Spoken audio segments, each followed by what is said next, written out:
Saudara-saudara yang dikasihi Tuhan, banyak orang pada masa kini merasa iri dengan tokoh-tokoh Alkitab yang langsung menerima tuntunan Tuhan melalui malaikat dalam mimpi, seperti yang dialami Yusuf.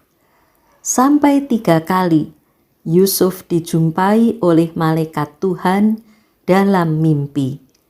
Yang pertama, saat Yusuf mempertimbangkan akan menceraikan Maria secara diam-diam karena Maria hamil sebelum mereka hidup sebagai suami istri. Malaikat berkata, "Yusuf, anak Daud, janganlah engkau takut mengambil Maria sebagai istrimu, sebab anak yang di dalam kandungannya adalah dari Roh Kudus. Ia akan melahirkan anak laki-laki, dan engkau akan menamakan dia Yesus, karena dialah yang akan menyelamatkan umatnya dari dosa mereka." Matius 1 ayat 20 dan 21.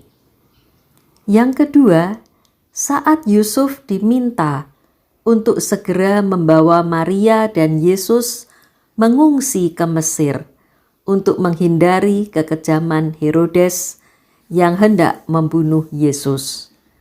Malaikat berkata, "Bangunlah, ambillah anak itu serta ibunya, larilah ke Mesir dan tinggallah di sana sampai aku berfirman kepadamu, karena Herodes akan mencari anak itu untuk membunuh dia." Matius 2 ayat 13. Yang ketiga, saat Yusuf diminta untuk membawa pulang Maria dan Yesus ke Israel, malaikat berkata, "Bangunlah, ambillah anak itu serta ibunya, dan berangkatlah ke tanah Israel, karena mereka yang hendak membunuh anak itu sudah mati." Matius 2 ayat 20. Dari ketiga contoh ini, tuntunan Tuhan, sebagaimana dikatakan malaikat itu, jelas, sehingga Yusuf segera melakukannya. Kelihatannya mudah, bukan? Maka banyak orang pada masa kini merasa iri mengapa malaikat tidak lagi datang dalam mimpi untuk memberi petunjuk dan tuntunan sejelas itu untuk semua persoalan yang dihadapi dan keputusan yang harus diambil. Saudara-saudara yang dikasihi Tuhan, memang benar pada masa kini Tuhan sudah sangat jarang atau bahkan hampir tidak pernah lagi mengirim malaikat dalam mimpi. Apakah itu berarti tuntunan Tuhan tidak jelas lagi? Tentu saja tidak demikian. Tuntunan Tuhan tetap jelas, namun caranya berbeda. Tuhan memberikan hikmat dan kemampuan kepada kita untuk menimbang. Tuhan bersabda melalui firman-Nya. Tuhan memberikan petunjuk melalui pengalaman kita sehari-hari. Tuhan bekerja dalam hati dan pikiran kita. Semua itu secara bersama-sama memampukan kita untuk mendengar dan mengerti tuntunan Tuhan dalam hidup kita. Seringkali tuntunan itu jelas, sama jelasnya dengan kata-kata malaikat kepada Yusuf.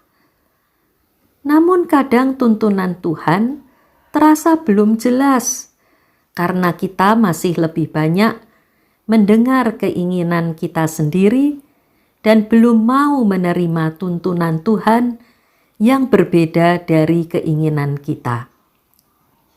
Atau tuntunan Tuhan masih merupakan proses yang belum selesai, bahkan masih panjang dan lama, sehingga kita yang biasa hidup secara instan dan cepat merasa tidak sabar menanti. Saudara-saudara yang dikasihi Tuhan, hal yang juga sangat penting dan menentukan adalah setelah tuntunan Tuhan itu jelas, apakah kita taat mengikuti dan melakukannya? Tanpa ketaatan, tuntunan itu tidak ada artinya. Tuntunan Tuhan membutuhkan ketaatan dari pihak manusia. Tuntunan Tuhan menjadi tuntunan yang jelas dan istimewa jika kita taat kepadanya. Amin.